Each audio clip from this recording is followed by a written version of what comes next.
샬롬 샬롬 샬롬 샬롬. 하나님 사랑합니다. 여러분 주 안에서 사랑합니다. 오늘부터 우리 베드로전서 1장 말씀, 믿음으로 사는 나그네 인생. 우리는 정말 다들 인생은 인생인데 어떤 인생? 나그네 인생입니다. 그런데 어떻게 살아요? 믿음으로 살아야 되겠다.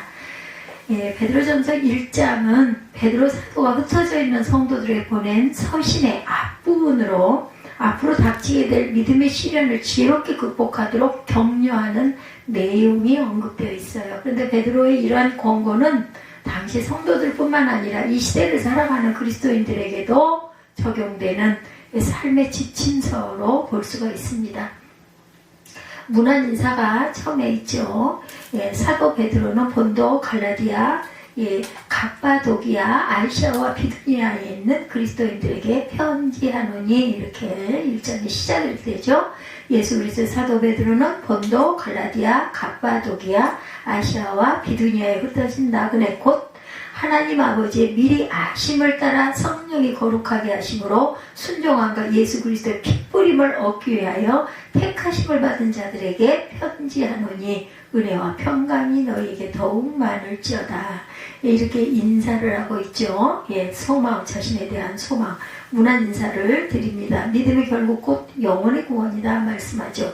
우리 주 3절입니다. 우리 주 예수 그리스도의 아버지 하나님을 찬송하리로다. 그의 많으신 긍휼대로 예수 그리스도를 죽은 자 가운데서 부활하게 하심으로 말미암아 우리를 거듭나게 하신 산 소망이 있게 하시며 썩지 않고 더럽지 않고 쇠하지 아니하는 유업을 있게 하시나니 곧 너희를 위하여 하늘에 간직하신 것이라.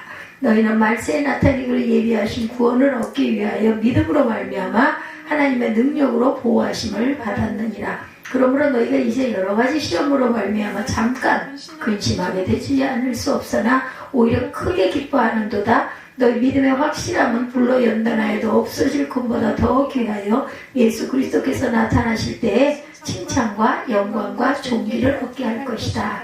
이렇게 말씀합니다. 7절까지. 사도 베드로는 본도, 갈라디아, 갑바도기아, 아시아와 비두니아에 있는 그리스도인들에게 편지를 보내요. 각처에 흩어져 있는 성도들에게 서신을 보내면서 그들을 어떤 나그네? 흩어진 나그네다 이렇게 말하죠. 여기서 흩어진 나그네는 단순히 집을 떠나 있는 나그네라기보다는 천국을 본향을 하고 있는 이 세상을 나그네길로 여기는 성도들을 가리켰다. 베드로는 흩어진 나그네들에게 은혜와 평강이 있기를 기원하죠. 은혜와 평강은 인간에게 가장 필요한 것임에도 불구하고 그것들은 인간 스스로 얻을 수 있는 것이 아니라 오직 어디서부터? 하나님으로부터 나오게 돼요. 교회의 기둥같은 존재들이에요. 갈라디아서 2장 9절에 보면 또 기둥같이 여기는 야고보와 게바와 요한도 내게 주신 은혜를 앞으로 나와 바나바에게 알므로 나와 바나바에게 친교의 악수로 하였으니 우리는 이방인에게로 그들은 할례자에게로 가게 하려 합니다. 그러니까는 어때요? 이방인에게 전하 증거하는 전도자들이 있나 하면은 그리고 또한 본토에 있는 그 믿음의 사람들에게 증거하는 그러한 그 증거자들이 있었다. 나그네와 행인 같은 성도들이기도 합니다. 베드로전서 2장 11절에 사랑하는 자들아 거류민과 나그네 같은 너희를 권고하노니 영혼을 거스러 싸우는 육체의 정욕을 제어하라 이렇게 말씀하고 있어요. 이방인과 또한 그 본토에 있는 자들에게 증거하는 그러한 각각의 사명자들이 다 각각 따로 있다. 구원의 산 소망이신 그리스도세요. 베드로는 긍휼이 많으신 하나님이 예수 그리스도를 죽은 자 가운데서 부활하도록 역사했다 이렇게 증거합니다. 이로 말하면 우리를 거듭나게 하시고 산 소망이 있게 되었다. 여기서 산 소망이란 예수 그리스도의 부활을 통해 우리에게 주어진 구원에 대한 소망을 가리킵니다. 그리스도의 부활의 사실은 고난 중에 처한 성도들에게 인내의 근거가 되어요. 잘 사는 사람이란 미래가 있는 삶, 소망스러운 삶을 사는 사람들을 가리키죠. 잘 사는 사람이라는 것은 미래가 있는 삶, 소망스러운 삶을 사는 사람들. 현실적으로 아무리 풍부하고 부유하다 해도 미래가 없고 소망스럽지 못하면 그것을 성공적인 삶으로 평가하기는 어렵죠. 하나님의 능력이에요. 이사야 9장 6절에 이는 한 아기가 우리에게서 낳고 한 아들을 우리에게 주신 바 되었는데 그의 어깨에는 정사를 메었고 그의 이름은 기묘자라 모사라 전능하신 하나님이라 영존하시는 아버지라 평강의 왕이라 할 것이니라. 고난을 이기는 원동력이기도 하죠. 욥기 23장 10절에 그러나 내가 가는 길을 그가 아시나니 그가 나를 단련하신 후에는 내가 어떻게 나와요? 순금같이 되어 나오리라. 하늘에 있는 기업이기도 해요. 거듭난 자 즉 산 소망을 가진 자는 썩지 않고 더럽지 않고 쇠하지 아니하는 기업을 받게 된다. 이 기업은 이 땅에 있는 것이 아니라 어디에 있어요? 하늘에 있죠. 이 기업은 우리의 노력에 의해서 얻어지는 것이 아니라 하나님께서 우리에게 값없이 주시는 선물이라는 거예요. 육신의 장막을 떠나기까지 이 세상에 머물러야 하는 우리 성도들은 구별된 하나님의 백성 거룩한 나라를 유업으로 있게 될 후사로서의 삶을 살아가야 된다. 이 땅의 것으로는 상상할 수도 없어요. 고린도전서 2장 9절입니다. 기록된 바 하나님이 자기를 사랑하는 자들을 위하여 예비하신 모든 것은 눈으로 보지 못하고 귀로 듣지 못하고 사람의 마음으로 생각지도 못하였다함과 같으니라.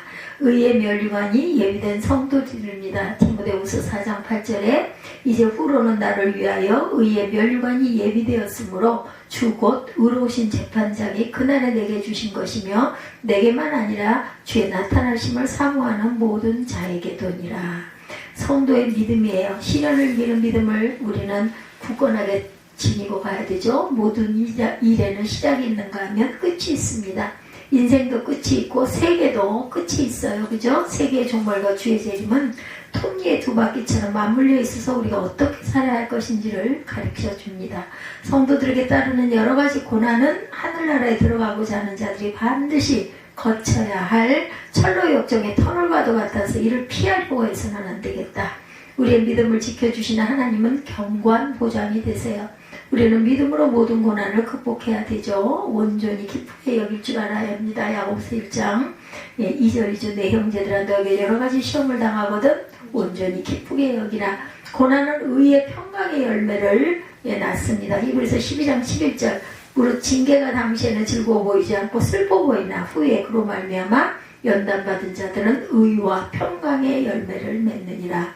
영혼을 구원하는 믿음이에요. 인간은 고난의 극한 상황에 처하게 될 때 신앙이나 인격의 진면목이 드러나게 됩니다. 평소에는 잘 구분이 안 되지만 극한 상황에 처하게 되면 참과 거짓이 확연하게 구분이 됩니다. 믿음은 시련을 극복할 뿐만 아니라 영혼도 구원하죠. 믿음의 궁극적인 목표는 영혼의 구원이다. 우리는 무조건 앞으로 달려가는 사람이 아니라 분명한 목표를 향해 달리고 있어요. 기독교는 구원의 종교죠. 그리고 그 구원은 믿음으로 말미암습니다.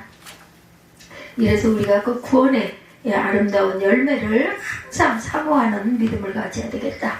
믿음의 대상은 예수 그리스도이시고 믿음은 하나님의 선물로 인간에게 주어지는 것이죠. 하나님의 선물을 주신 것이에요. 에베소서 2장 8절이죠. 너희는 그 은혜에 의하여 믿음으로 말미암아 구원을 받았으니 이것은 너희에게 난 것이 아니요 하나님의 선물이라. 구원에 대해서 로마서 1장 16절에도 음행하는 자와 혹 한 그릇 음식을 위하여 장자의 명분을 판 에서와 같이 망령된 자가 없도록 하라. 구원이 얼마나 귀중하고 중요한 것인데 장자의 명분을 받았어요. 그죠? 그래서 선지자들의 예언한 그 구원입니다. 구원에 대한 예언의 시작은 창세기 3장까지 거슬러 올라가요. 하나님은 인류가 죄의 속성을 가지는 그 순간부터 구원을 계시함으로 인류를 구원하기 시작했다는 것. 선지자들이 예언한 모든 구원의 내용들은 하나 둘씩 차례로 성취가 됩니다. 성도를 위한 구원의 계시를 비롯하여 모든 계시의 주체자는 인간이 아니라 하나님 자신이시다. 따라서 우리는 그분이 주신 계시의 권위를 인정하고 의미를 바르게 이해하도록 힘써야 되겠다. 구원을 예언하고 연구합니다. 베드로전서 1장 10절에 이 구원에 대하여는 너에게 이 말 은혜를 예언하는 선지자들이 연구하고 부지런히 살펴보고 얘기해요. 모든 민족으로 믿어 순종케 하시려는 것이라고 로마서 16장 26절에 이사야는 매우 담대하여 내가 나를 찾지 아니한 자들에게 찾은 바 되고 내게 묻지 아니한 자들에게 나타났노라 말하였고 이스라엘에 대하여 이르되 순종하지 아니하고 거슬러 말하는 백성에게 내가 종일 내 손을 벌렸노라 하였느니라. 그래서 행실에 거룩한 자가 되라 이렇게 말씀하고 있죠. 우리가 7절까지 읽었어요. 예수를 너희가 보지 못하였으나 사랑하는도다 이제도 보지 못하나 믿고 말할 수 없는 영광스러운 즐거움으로 기뻐하니 믿음의 결국 곧 영혼의 구원을 받음이라. 이 구원에 대하여는 너에게 임할 은혜를 예언하던 선지자들이 영과 곱시러니 살펴 자기 속에 계신 그리스도의 영이 그 받으실 고난과 후에 받으실 영광을 미리 증언하여 누구를 또는 어떠한 때를 지시하는지를 상고하니라. 이 삼긴 바가 자기를 위한 것이 아니요 너희를 위한 것임이 계시로 알게 되었으니 이것은 하늘로부터 보내신 성령을 힘입어 복음을 전하는 자들로 이제 너에게 알린 것이요 천사들도 살펴보기를 원한다. 그래서 선지자들이 예언한 구원에 대해서 이렇게 쭉 얘기하죠. 이 구원에 대해서는 너에게 임한 은혜를 예언하던 선지자들이 영구하고 부지런히 살펴서 모든 민족으로 믿어 순종케 하시려는 것이었다. 그래서 이사야는 매우 담대하여 내가 나를 찾지 아니한 자들에게 찾은 바 되고 내게 묻지 아니한 자들에게 나타냈노라 이렇게 말씀합니다. 이스라엘에 대하여는 이르되 순종하지 아니하고 거슬러 말하는 백성에게 내가 종일 내 손을 벌렸노라 이렇게 말씀하죠. 그래서 행실에 거룩한 자가 되라 13절입니다. 그러므로 너희 마음의 허리를 동이고 근신하여 예수 그리스도께서 나타나실 때 너희가 가져다 주실 은혜를 온전히 바랄지어라. 너희가 순종하는 자식처럼 전에 알지 못할 때 따르던 너희 사욕을 본받지 말고 오직 너희를 부르신 거룩한 이처럼 너희도 모든 행실에 거룩한 자가 되라. 기록되었을 때 내가 거룩하니 너희도 거룩할지니라 하셨느니라. 16절까지 우리 봤어요. 행실에 거룩한 자가 되라. 베드로는 하나님께서 거룩하신 분이므로 성도들도 모든 행실에 거룩한 자가 되어야 한다는 것이죠. 성경은 불의한 자가 하나님의 나라를 유혹으로 받지 못한다고 가르치고 있어요. 사단의 지배 아래 있는 이 세상은 성도의 경건 생활에 커다란 걸림돌입니다. 그러므로 성도들은 이 세상이나 그 가운데 있는 것들을 사랑하지 말고 멀리해라. 행실이 거룩한 자가 되기를 원하는 사람마다 성경을 가까이하고 가르치심을 쫓아 힘써야 되죠. 거룩하신 그리스도 예수입니다. 사도행전 4장 27절에 과연 헤롯과 본디오 빌라도는 이방인과 이스라엘 백성과 합세하여 하나님께서 기름 부으신 거룩한 종 예수를 거슬러 너희는 거룩하라. 레위기 19장 2절에 너는 이스라엘 자손의 온 회중에게 말하 이르라. 너희는 거룩하라. 이는 나 야훼 너희 하나님이 거룩함이니라. 그리고 또한 뭐라고요? 뜨겁게 사랑하라. 베드로는 하나님께서 사람을 외모로 보지 않고 행위대로 판단하심으로 두려움으로 지내라고 보고하고 있습니다. 17절이죠. 외모로 보시지 않고 각 사람의 행위대로 심판하시는 이를 너희가 아버지라 부른즉 너희가 나그네로 있을 때를 두려움으로 지내라. 너희가 알거니와 너희 조상이 물려주는 헛된 행실에서 대속함을 받은 것은 은이나 금같이 없으실 것으로 된 것이 아니 오직 흠없고 점없는 어린 양 같은 그리스도의 보배로운 피로 된 것이니라. 그는 창세전부터 미리 알려진 바 되시니나 이 말세 너희를 위하여 나타내신 바 되었으니 너희는 그를 죽은 자 가운데서 살리시고 영광을 주신 하나님을 그리스도로 말미암아 믿는 자니 너희 믿음과 소망이 하나님께 있게 하셨느니라. 너희가 진리를 순종함으로 너희 영혼을 깨끗하게 하여 거짓이 없이 형제를 사랑하게 이르렀으니 마음으로 뜨겁게 서로 사랑하라고 말씀하고 있어요. 마음으로 뜨겁게 사랑하라. 주님은 우리를 사랑하셔서 그의 피로 우리를 구속하시죠. 주님의 사랑은 자기를 희생하는 희생적인 사랑이었고 어떤 조건의 전제도 없는 무조건적인 사랑이다. 하나님의 사랑이 그리스도 십자가를 통해 구체화되므로 우리가 이를 확증할 수 있듯이 형제에 대한 우리의 사랑도 어떻게 해요? 재화되어야 한다. 재확인되어야 합니다. 그래서 마음으로 뜨겁게 피차 사랑하라. 사랑엔 거짓이 없다. 로마서 12장 9절이죠. 사랑에는 거짓이 없나니 악을 미워하고 선에 속하라. 위선적인 사랑은 무익하다. 야고보서 2장 15, 6절.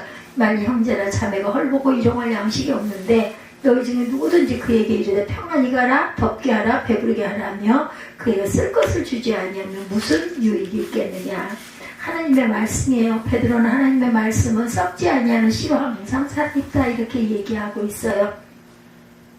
오직 흠없고 저없는 어린 양간 그리스도 보혈을 배우는 피로다. 22절입니다. 너희가 진리를 순종함으로 너희 영혼을 깨끗하게 하여 거짓이 없이 형제를 사랑하게 이르렀으니 마음으로 뜨겁게 사랑하라. 너희가 거듭난 것은 썩어질 씨로 된 것이 아니요 썩지 아니할 씨로 된 것이니 살아있고 항상 있는 하나님의 말씀으로 되었느니라. 그러므로 모든 육체는 풀과 같고 모든 영광은 풀의 꽃과 같으니 풀은 마르고 꽃은 떨어지되 오직 주의 말씀은 세세토록 있도다 하였으니 너에게 전한 복음이 곧 이 말씀이니라. 하나님의 말씀이 복음이죠. 우리는 너무 잘 아는 말씀에 베드로는 하나님의 말씀은 썩지 아니하는 씨로 항상 살아있다고 얘기합니다. 풀과 같은 유한한 인생이 영원한 생명을 갖게 되는 그러한 멋진 하나님의 말씀으로 거듭나는 길밖에 없다. 하나님의 말씀은 세세토록 영원히 존재한다. 모든 성도에게 전파된 복음이 곧 하나님 말씀이라고 베드로는 말하죠. 하나님 말씀은 단순히 죄를 지적하거나 정죄하는 율법이 아니고 그것을 믿고 순종하는 성도로 하여금 생명과 구원과 소망을 가지게 한다. 살아있고 항상 있는 말씀입니다. 베드로전서 1장 23절에 너희가 거듭난 것은 썩어질 시로 된 것이 아니여 썩지 아니할 시로 된 것이니 살아있고 항상 있는 하나님의 말씀으로 되었느니라. 복음은 하나님의 지혜다. 고린도전서 1장 24절에 오직 부르심을 받은 자들에게는 유대인이나 헬라인이나 그리스도는 하나님의 능력이요 하나님의 지혜니라. 그래서 우리 성도들은 베드로의 말과 같이 이 땅에 흩어진 나그네들이다라는 거예요. 우리는 돌아갈 곳이 있어요. 천국 본향이죠. 따라서 우리는 이런 베드로전서 1장을 통해서 사도 베드로의 권면의 귀를 기울여서 하늘나라에 속한 천국 백성다운 삶을 살아가야 되겠다. 어떤 고난 속에서도 인내해야 되겠다. 그래서 믿음으로 사는 나그네 인생이에요. 13절에서 25절이죠. 예, 어머니는 두 딸이는 아버지와 재혼을 하셨어요. 예, 증인이 되리라. 아버지 아내는 병사하셨고 어머니 남편은 유교 전쟁에서 전사하셨다고 합니다. 재혼을 하셨고 결혼 후 어머니는 3남 2녀를 낳으셔서 7남매가 되었다고 그래요. 예, 첫째 딸이고 언니 셋, 오빠 하나, 남동생 둘 가진 이런 분의 이야기. 유년 시절 경제가 좋지 않아 많은 사람들이 어렵게 살았고 모태신앙생활을 했다고 합니다. 어머니가 의정부에서 본인을 임신하셨을 때 태몽을 꾸셨는데 목사님이 사과 한 개를 어머니에게 주셔서 바구니에 넣으니까 하나 가득 넘쳐났다고 그래, 태몽이. 그래서 어머니는 혹시 얘가 나중에 전도사가 되려나 선교사가 되려나 이렇게 생각을 했다고 합니다. 그리고 7남매 중 한 명이라도 주의 종이 되게 해주세요 하고 어머니가 늘 기도하셨는데 제가 그분이 목사가 되었어요. 진짜로 목사로서 충성하고 헌신을 하게 되었다는 거죠. 제가 요즘날 어딜 갔다 오는데 어떤 분이 전화를 했어요. 저한테도 전화를 해가지고 이한나 목사님이십니까? 그래서 네 그렇습니다 했더니 자기 어머니가 예전에 신학교 다닐 때 친했던 그 친구를 찾는다고. 그런데 어머니를 모시고 그 여자 목사님이 목회를 하고 있고, 그 다음에 그 김포에서 목회를 하고 있고 수목원교회 목사님이라고 했다고. 그래서 찾아보니까 아마 제가 눈에 딱 띄었나 보죠. 그래서 저한테 전화를 해서 혹시 주변에 어머니 한 분을 모시고 목회하는 여자 목사님이 혹시 계신 분이 안 계신가요? 하고 저보고 물어보길래 저는 어머니가 일찍 돌아가셨습니다 라고 얘기를 했더니, 그래서 예, 여자 목사님들 우리 김포 지방에 많이 계시죠. 저만 빼놓고 나머지 여자 목사님들은 다 아주 열심히 목회를 잘하고 계십니다 했더니 그분이 웃으시더라고요. 근데 어머니가 연세가 86세인가 그렇게 되셨대요. 자기 어머니가. 근데 그 친구 목사를 그렇게 꼭 좀 보고 싶다고, 만나보고 싶다고 그래서 제가 이렇게 찾고 있는 중이라고. 이런 전화를 저도 받은 일이 있어요. 이거 간증 얘기 이렇게 듣다 보니까 제 생각이 납니다. 의정부에서 가족들이 안양 비산동으로 이사를 했고 중학교 1학년까지 장로교회 다니셨다고 그래요. 근데 안양 이동으로 이사한 후에 중학교 2학년 때부터 안양 어떤 교회에 출석을 했다는 거죠. 부모님은 장로님과 권사님으로 교회를 섬기셨고, 그리고 이 목사님 되셨던 이분은 교사, 성가대원, 또한 사무원 전도사로 섬겼어요. 이게 사무원이 아니라 뭐라 그러죠? 그 교회에 보면은 이런 분들이 계신데 그러니까 교회 안에서 어떤 시무를 하는 이런 분들, 아이고 제가 그 이름을 잊어버렸어요. 뭐라고 두 글자인데 그렇게 해서 있더라고요, 이런 분이. 그리고 그 다음에 이제 전도사가 되고 선결대의 어떤 대학원을 졸업을 하셨다고 합니다. 그래서 1992년 7월 안양교회에서 부족한 그 본인에게 미국 유학 기회를 주셔서 2000년 9월에 귀국을 하고 2005년 5월에 안양 지방회에서 목사 안수를 받으셨다, 이렇게 간증을 하네요. 하나님께 그리고 안양교회 목사님께 언제나 늘 감사한데요. 왜냐하면 유학도 보내주고 그죠? 공부를 다 할 수 있게 해줬으니 얼마나 감사했겠어요. 그 시대에 2000년 1992년이면 아주 옛날인데요. 그래서 2006년 1월에 안양에서 선교회를 설립하고 3년을 섬기고 2009년 5월 교회를 창립했는데 2011년 1월 시흥시에서 성전 이전 예배를 저희네하고 너무나 많이 닮았네요. 그죠? 예, 예배를 드렸다고 합니다. 그래서 2021년 9월 초에 코로나가 굉장히 위중할 때 건물주가 사업이 망해서 무인스타디 카페를 한다면서 갑자기 계약 만기인 11월 말까지 교회를 비워달라 이런 통보를 해가지고 너무너무 놀랬대요. 큰 충격을 받고 한 달간 밤잠을 못 자고 기도하며 등기 우편을 3번 보낸 후에 2022년 12월 말까지 1년을 가까스로 연장을 받았다고 그래요. 그래서 위기를 모면하게 해주신 하나님께 감사 예배를 드렸다고 합니다. 성도들과 친구들에게조차 말을 못하고 기도와 믿음으로 버텼다고 생각했는데 얼마 지나지 않아 생각지 못한 공황장애가 찾아옵니다. 이분에게. 이거 왜 그랬을까요? 교회 때문에 고민을 해서 그래요. 저는 딱 답이 나오네요. 가슴이 두근두근하고 숨을 못 쉬고 금방 죽을 것만 같더랍니다. 이 공황장애가 이런가 봐요. 그죠? 그래서 응급실에 2번이나 실려가고 근데 검사를 하면 모두 다 정상. 그래서 부끄럽지만 신경과에서 상담을 하고 약을 복용했다고 합니다. 정신적으로 큰 충격을 받으면 자율신경계 교감신경과 부교감신경의 균형이 깨지기 때문에 오는 현상이라고 한대요. 이 공황장애라는 것이 충격을 받아가지고 다시 한번 인간의 무능함과 연약함을 이분은 깨달았다고 하네요.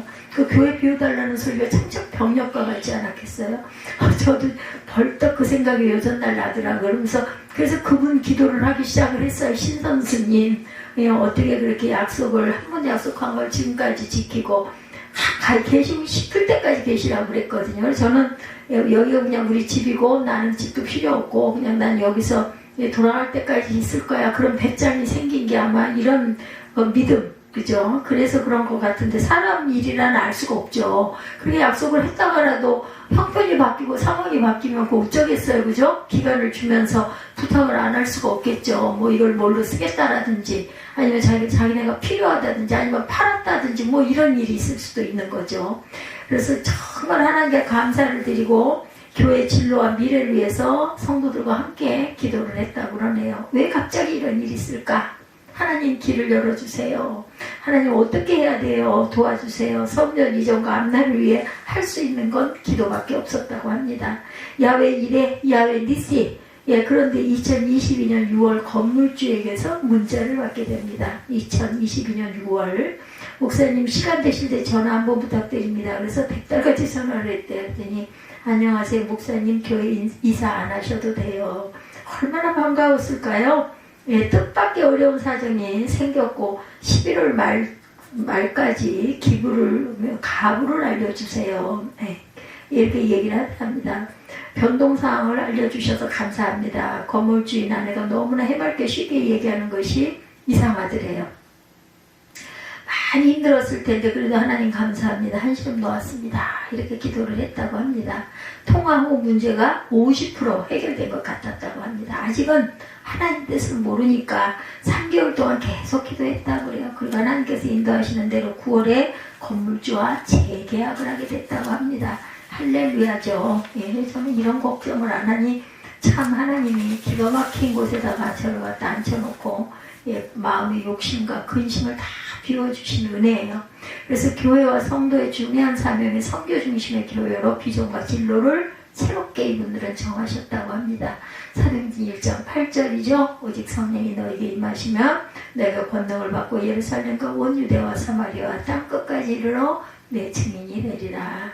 오늘날 성도는 잠시 왔다가는 나그네 인생을 믿음으로 살아내야 합니다. 그리고 구원받은 성도는 복음의 증인으로 또한 살아야 되겠죠. 우리는 어떤 상황에서도 하나님을 의지하고 기도와 말씀과 믿음으로 승리하고 살아가야 돼요.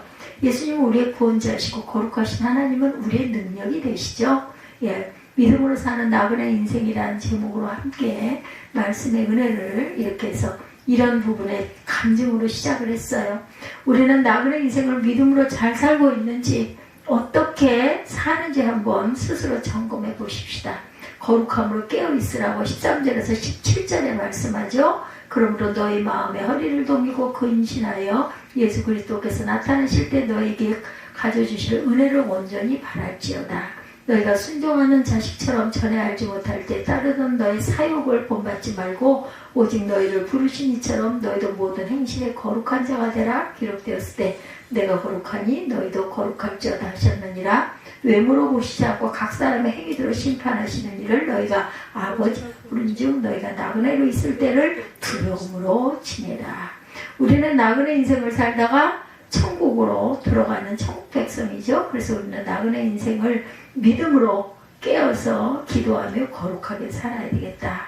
초대교회 당시 로마의 기독교에 대한 혹독한 박해로 이리저리 흩어진 성도들은 고난을 견뎌낼 위로와 격려가 굉장히 필요했을 거예요. 그래서 베드로는 박해받은 믿음의 성도들에게 이 땅에서의 삶이 나그네 인생이다. 17절에 이렇게 말하고 있죠. 예, 베드로전서 2장 11절에도 사랑하는 자들아 나그네와 행인 같은 너희를 권하노니 라고 말합니다. 즉 베드로는 세상에 사는 성도들에게 너희는 흩어진 나그네와 같은 존재들이다. 나그네와 행인과 같은 사람들이라는 사실을 명심하라고 말씀하죠. 불신자들도 인생을 나그네에 비교합니다. 그렇지만 그들은 자신이 어디서 왔다가 어디로 가는지 모르기 때문에 인생은 나그네 길 이런 대중가요가 있었어요. 그죠? 그런데 성도는 나그네지만 하나님께로부터 와서 돌아갈 영원한 본향이 있는 나그네들이에요. 예, 때로는 이 땅에서 믿음으로 살기 때문에 고난과 환난과 소외를 당하기도 하지만 우리는 돌아갈 본향을 향한 믿음과 소망으로 사는 저와 여러분들이다.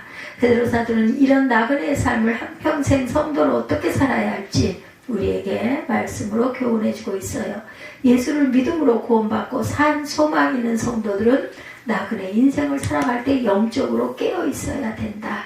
13절에 이렇게 말하죠. 너희 마음의 허리를 동이고 근신하여 예수 그리스도께서 나타나실 때 너에게 가져다 주실 은혜를 온전히 바라라. 그렇기 때문에 깨어있어야 되죠. 너희가 순종하는 자식처럼 전에 알지 못할 때 다른 너희 사욕을 본받지 말라. 이렇게 얘기합니다. 오직 너희를 부르신 거룩한 이처럼 너희도 모든 행실에 거룩한 자가 되라. 내가 거룩하니 너희도 거룩할지니라. 이렇게 말하고 있습니다. 그래서 영적으로 마음의 허리를 동이고 근신하고 살아가라. 또한 깨어서 내가 구원받기 전에 따른 사욕을 따르지 말아야 된다라고도 말씀하고 있어요. 예, 너희 사욕을 본받지 마라. 온전히 13절에 너에게 가져다 주실 은혜를 온전히 바라라. 세상주를 미워하고 거룩하게 살아라. 출애굽한 광야의 이스라엘 백성들이 과거에 종살이하던 애굽을 그리워하던 것처럼 세상으로 돌아가려는 우리의 마음을 제어할 줄 알아야 된다. 성도는 예수님처럼 거룩한 삶을 살아야 돼요. 고난과 박해가 두렵다고 십자가를 내려놓지 않도록 늘 깨어 있어야 되겠죠. 누가복음 9장 62절에 손에 생기를 잡고 뒤를 돌아보는 자는 하나님의 나라에 합당하지 아니하니라. 또한 힘든 나그네의 삶에서 죄악의 지배당하지 않도록 온전히 깨어 있으라. 그래서 베드로가 말하고 있어요. 15절에 오직 너희를 부르신 거룩한 이처럼 너희도 모든 행실에 거룩한 자가 되라. 성도의 삶의 목표는 거룩이라는 거예요. 16절에도 말씀하죠. 기록되었을 때 내가 거룩하니 너희도 거룩할지어다. 성도의 거룩한 삶은 하나님의 명령이에요. 그리고 예수님은 마태복음 26장 41절에 시험에 들지 않게 깨어 기도하라. 마음에는 원이로되 육신이 약하도다 말씀합니다. 늘 깨어 기도해야 돼. 특히 고난과 시험의 시기에도 근신하고 거룩한 삶을 살아야 되겠다. 시편 5편 3절입니다. 야외와 아침에 주께서 나의 소리를 들으시니 아침에 내가 주께 기도하고 바라리이다 라고 했어요. 우리는 여러가지 환난과 일상생활에서 영적으로 늘 깨어는 있는지, 우리는 기도로 깨어있어 죄를 물리친 어떤 문제라도 기도로 돌파해야 합니다. 인간 아주 연약해요. 성도도 예외 없이 쓰러지고 넘어져요. 그래서 우리는 믿음으로 하나님께 늘 부르짖고 깨어 기도해야 되겠죠. 성숙한 신앙 인격자로 더욱 거룩한 삶을 살아낼 줄 알아야 되겠다. 우리는 세상에 잠시 왔다 가는 나그네이기도 합니다. 어둡고 죄 많은 세상에 늘 깨어 기도하는 거룩한 믿음의 성도들이 되시기 바라요. 구원받음을 확신하라. 18절에서 21절입니다. 너희가 알고냐 내 조상이 물려준 헛된 행실에서 대속받은 것은 은이나 금같이 없어질 것으로 된 것이 아니요 오직 흠없고 점없는 어린 양 같은 그리스도의 보배로운 피로 된 것이니라. 그는 창세 전부터 미리 알리신 바 되시니나 말세에 너희를 위하여 나타내신 바 되었으니 너희는 그를 죽은 자 가운데 살리시고 영광을 주신 하나님을 그리스도로 말미암아 믿는 자니 너희 믿음과 소망이 하나님께 있게 하였느니라 라고 말씀하고 있어요. 그래서 나그네의 삶에서 특히 고난의 시기에는 믿음이 흔들리기 때문에 구원의 확신이 있어야 된다. 성도의 구원에 대해서 베드로는 의인나 금같이 없어질 것이 아니요 오직 죄도 없고 흠도 없으신 어린 양 예수 그리스도의 보배로운 피로 얻은 것이다. 이렇게 18절에 말씀하고 있어요. 보배로운 피로 얻어진 것이다. 19절이죠. 오직 흠없고 정없는 어린 양 같은 그리스도의 보배로운 피로 된 것이다. 예수님의 보배로운 피는 우리 죄를 양털같이 희게 씻어주셨고 인류의 조상 아담과 하와가 물려진 죄와 헛된 행실에서 돌이키게 하셨어요. 하나님은 세상을 창조하시기 전에 예수님을 택하시고 우리를 구원하시려고 예수님을 세상에 보내시죠. 그리고 마지막 날에 예수님은 심판자로 이 땅에 다시 오실 것이고 따라서 성도는 나그네 인생을 살 때 세상의 죄악된 삶으로 돌아가지 말고 구원받은 것에 감사하면서 믿음과 소망을 어디에 늘 하나님께 두어라. 구원을 그리하여 이루어 가야 한다라는 거죠. 그래서 베드로 후서 1장 10절과 11절에 나그네 인생을 사는 성도는 예수님 피로 속죄함을 받고 하나님 자녀가 된 것을 믿을 줄 알아야 되겠다. 오늘 밤 세상을 떠난다 해도 천국으로 인도하실 것을 확신해야 합니다. 세상에는 영원한 소망도 생명도 없지만 예수님은 우리의 영원한 생명이시죠. 날마다 천국 백성으로 당당하게 살아가시기 바라요. 너희가 진리를 순종함으로 너희 영혼을 깨끗하게 하여 거짓없이 형제를 사랑하게 이르렀으니 마음으로 뜨겁게 서로 사랑하라. 너희가 거듭난 것은 썩어질 시로 된 것이 아니요 썩지 아니할 시로 된 것이니 살아있고 항상 있는 말씀으로 되었느니라. 그러므로 모든 육체는 풀과 같고 모든 영광은 풀의 꽃과 같으니 풀은 말고 꽃은 썰어지되 오직 주의 말씀은 세세토록 있도다 하였으니 너희에게 전한 복음이 곧 이 말씀이니라. 베드로는 계속해서 나그네 같은 인생의 말씀을 붙잡고 살라고 말합니다. 모든 육체는 풀과 같고 모든 영광은 풀의 꽃과 같으니 풀은 마르고 꽃은 떨어지되 오직 주의 말씀은 세세토록 있느니라.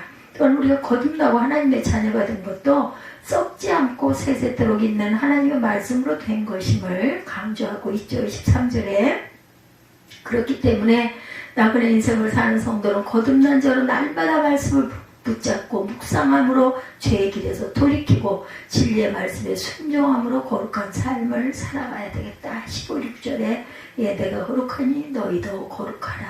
특히 진리를 순종함으로 영혼이 깨끗하게 되고 거짓 없이 형제를 사랑하되 마음으로 뜨겁게 사랑하라고 말씀하고 있어요. 우리는 어려운 고난의 시기나 평소에도 진리의 말씀을 붙잡고 말씀에 순종하고 살아야 할 것입니다.